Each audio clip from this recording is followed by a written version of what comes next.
السلام عليكم، ازيكم مرة تانية؟ عاملين ايه في فيديو جديد؟ الفيديو النهاردة هكلمكم فيه عن تليفون جديد في سلسلة رينو من تليفونات اوبو او من شركة اوبو يعني. والتليفون ده وهو اوبو رينو 11 5G. المفروض بقى في الفيديو ده نعرف هل التليفون ده يستحق القيمة اللي هو متسعر بيها مقابل الامكانيات بتاعته ولا لا. كمان نعرف الامكانيات بتاعه التليفون كلها. اول حاجه طبعا بحب ابتدي بيها وهي محتويات العلبه. اول حاجه مجرد ما بتفتح العلبه هتشوفها وهي التليفون، وطبعا الحاجه الجميله ان هو عليه لزقه لحمايه الشاشه، ده السكرين يعني. وتاني حاجه هتلاقيها وهي راس الشاحن والكابل بتاع الشاحن، زائد طبعا الدبوس بتاع الشريحه وشويه الكتالوجات اللي موجوده، وكمان موجود جراب علشان خاطر تحمي ظهر التليفون. بحترم الشركه اللي تقدر العملاء بتاعتها بصراحه. خرجنا بقى التليفون من العلبه، اول حاجه هناخد بالنا منها وهي التصميم. اوبو بصراحه المره دي قالت ان هي تفتكس شويه في التصميم، وفي ناس كتير قوي عجبها التصميم ده، بس انا بصراحه شخصيا مش عاجبني التصميم ده. يعني شكل الكاميرات بحس ان هو مفيهوش سيمتريه كده، مبهرج حبتين. وزن التليفون معقول 182 جرام. خامات التليفون بالكامل من البلاستيك، بس حاجه متصنعه كده باحترافيه بحيث ان هي تديك شكل محترم كده وانيق التليفون بتاعك. الوحش بقى بصراحه واللي مش عاجبني ان التليفون ده معهوش شهاده ان هو مقاوم للماء والغبار. يعني لو وقع منك في الميه حاول تعالجه بسرعه بحيث ان انت يعني زي ما بيقولوا كده تطلع باقل الاضرار. ندخل بقى على الشاشه وتصميم الشاشه بصراحه بتاعت التليفون ده ممتازه جدا. جاي من نوع اموليد بحجم 6.7 انش وبتردد بيوصل ل 120 هرتز، وطبعا بتدعم ال HDR10، وبسطوعه تحت الشمس بيوصل ل 950 نتس. الشاشه بصراحه ممتازه بكل المقاييس، هتاخد منها احلى صوره واحسن جوده صوره تتفرج عليها لو انت بتحب تتفرج على محتوى معين. وكمان تحت اشعه الشمس مش هتحس ان هي مظلمه تماما، بالعكس شاشه محترمه جدا. ولو انت بقى بتتفرج على محتوى او بتلعب لعبه، اوبو حطلك في التليفون ده سماعات استيريو سبيكر. سماعات بصراحة حلوة جدا وقوية جدا، والجميل فيها ان هي فيها ميزة اسمها الترا فوليوم مود. بمجرد ما انت بتشغل الميزة دي الصوت بيعلى ل 300%. طبعا الجودة هتكون في الضياع، بس هتسمع الصوت حلو جدا وهتفهم كلام لو حد مثلا صوته في فيديو ضعيف جدا. تعلي الصوت للاخر تسمع يا معلم اللي انت هتسمعه. ندخل بقى على الاداء.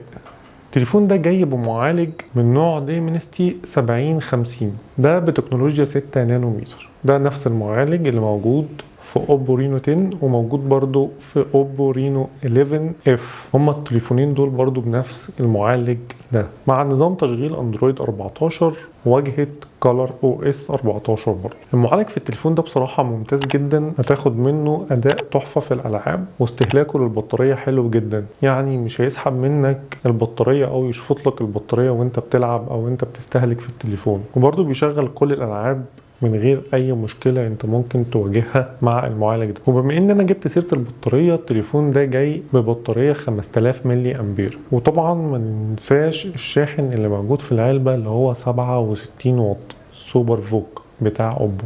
جميل قوي ان انت تفتح علبة تليفون وتلاقي فيها شاحن في الزمن ده، وكمان شاحن سريع بقوة 67 واط. والله برافو عليكم. جميل برضو ان التليفون ده بطاريته بتدعم الشاحن العكسي. نخش بقى على الكاميرات. اوبو بصراحة منزلة التليفون ده وهي متميزة في نقطة الكاميرات، يعني حاطه فيها ميزات عن الاصدارات اللي قبل كده. التليفون جاي بثلاث كاميرات في الخلف. اول كاميرا معانا 50 ميجا بكسل بفتحه عدسه 1.8، دي الكاميرا الاساسيه، وفيها مثبت بصري او اي اس. والكاميرا الثانيه 8 ميجا بكسل، دي عشان خاطر تديك تصوير واسع. والكاميرا الثالثه 32 ميجا بكسل، دي عشان خاطر تصور بورتريه وفيها زوم. وبالنسبه للكاميرا الاماميه 32 ميجا بكسل بفتحه عدسه 2.4. بصراحه الكاميرات بتاعه التليفون ده ممتازه جدا، هتاخد منها احلى صوره سواء كنت بره او جوه، يعني بره البيت او جوه البيت. في وجود اضاءه قويه هتاخد منها صوره محترمه جدا، وبرده في وجود اضاءه ضعيفه صورتها حلوه جدا. وبالنسبه لتصوير الفيديو، التليفون ده بيصور فيديو لحد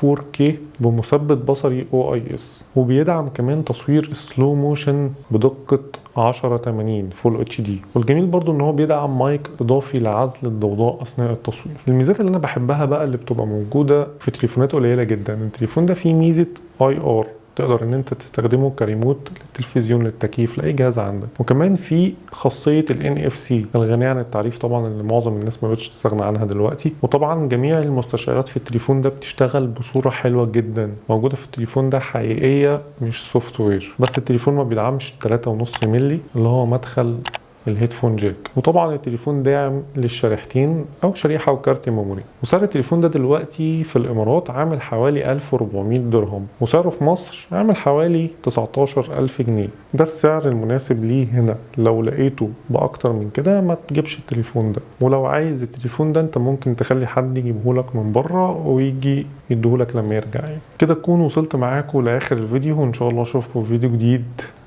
سلام.